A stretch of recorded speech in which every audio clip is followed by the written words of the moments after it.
Hello friends, ఈరోజు 5 పదాలు చిటికలో నేర్చేసుకుందాం. మొదటిది రికవరీ అంటే మరలా పొందుట. చట్టపరంగా రికవరీ అంటే ఏదైనా సరే తిరిగి వెనకకి తెప్పించుకోవడం. అది మనీ అయి ఉండొచ్చు, ప్రాపర్టీ అయి ఉండొచ్చు, లేదా ఒక హక్కు రైట్, ఒక ప్రాపర్టీ మీద హక్కు అయినా అయి ఉండొచ్చు. దేని ద్వారా అంటే కోర్టు జడ్జిమెంట్ కానీ డిక్రీ వల్ల కానీ తిరిగి వాళ్ళకి ఏదైతే నష్టపోయారో, వాళ్ళు ఏదైతే సఫర్ అయ్యి డ్యామేజ్కి గురయ్యారో దాన్ని తిరిగి మళ్ళీ ఆ ప్రాపర్టీని రికవర్ చేసుకుంటారు. అవి డెట్స్ కూడా ఉండొచ్చు, అంటే అప్పులు ఉంటాయి కదా, సో అవి కూడా తిరిగి రికవరీ చేసుకోవచ్చు. సో రికవరీ అంటే తిరిగి పొందడం. రెండవది డిస్పొసెస్డ్ అంటే వెళ్ళగొట్టడం.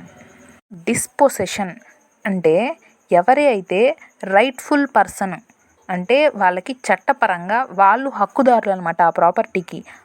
ఎవరైతే రైట్ఫుల్ పర్సన్ ఉన్నారో అతన్ని ఆ ప్రాపర్టీ నుంచి తొలగించడం, చట్ట విరుద్ధంగా అతని ప్లేస్లో నుంచే బయటికి గెంటేయడం.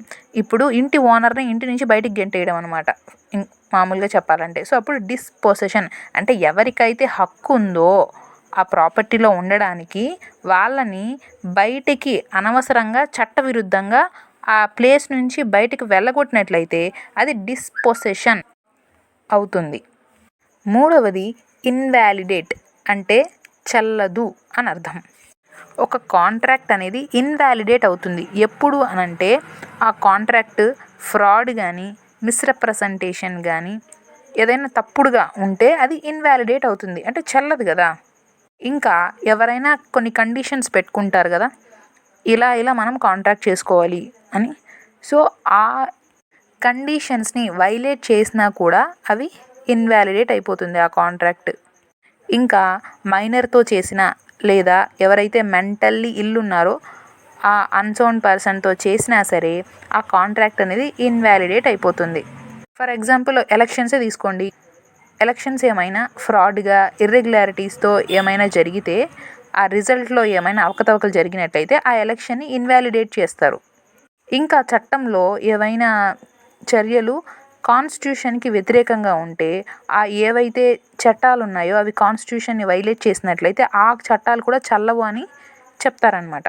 సో చెల్లదు అన్న పదానికి బదులుగా మనం ఇన్వాలిడేట్ అనే పదాన్ని వాడతాం. నాలుగవది ప్రైమరీ ఎవిడెన్స్ అంటే ప్రాథమిక సాక్ష్యం. ప్రైమరీ ఎవిడెన్స్ అంటే ఒరిజినల్ డాక్యుమెంట్స్ లేదా ఒరిజినల్ ఆబ్జెక్ట్స్ ఏవైతే ఉన్నాయో అవి చట్టం ముందు ఇన్స్పెక్షన్కి ఎవిడెన్స్గా మనం ప్రవేశపెట్టినట్లయితే ఆ ఎవిడెన్స్ని మనం ప్రైమరీ ఎవిడెన్స్ అని అంటాం. ఐదవది సెకండరీ ఎవిడెన్స్ అంటే ద్వితీయ సాక్ష్యం. ఇంతకుముందే చూసాం కదా, ప్రైమరీ ఎవిడెన్స్ అంటే ఏంటి, ఒరిజినల్ డాక్యుమెంట్స్ అన్నాం.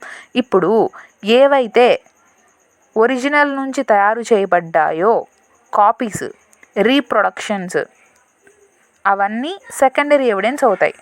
ఎప్పుడైతే ఒరిజినల్ డాక్యుమెంట్ మనకు అవైలబిలిటీలో లేదో అప్పుడు మనం కోర్టు పర్మిషన్ తీసుకొని ఈ సెకండరీ ఎవిడెన్స్ అంటే ఒరిజినల్ డాక్యుమెంట్కి సంబంధించి ఇది మాది పోయింది, సో అందువల్ల దీనికి సంబంధించిన డాక్యుమెంట్ ఇంకొకటి దీని జెరాక్స్ కాపీ ఏదో మా దగ్గర ఉంది, సో దీన్ని మేము ఇస్తాము సాక్ష్యంగా అని కోర్టుకి ఫస్ట్ ప్రైమరీ ఎవిడెన్స్ లేనందువల్ల సెకండరీ ఎవిడెన్స్ అనేది ఇస్తారనమాట.